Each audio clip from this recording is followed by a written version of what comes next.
माता मरोती नला सपना दिखा के सतपुरा सतिये वरदान एक बालक ऐसन आई जेन करही जगत कल्याण तबे जन्म ले गुरु हमोरे सत के छोड़े परमान जगा जगा महिमा दिखा के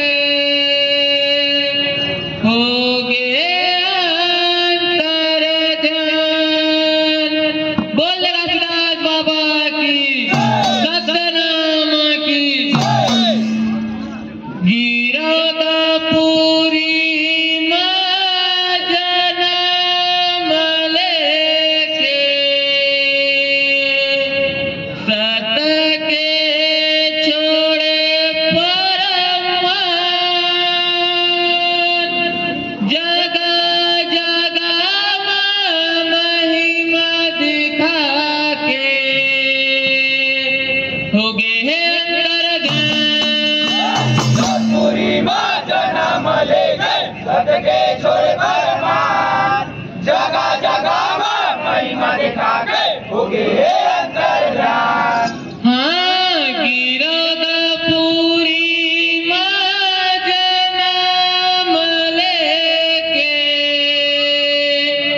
सत के छोड़े परमान जगा जगा महिमा दिखा के हो गे अंतर ध्यान। पूरी माँ जन्म ले गए सदके छोड़े परमान जगा जगा माँ महिमा दिखा के हो गए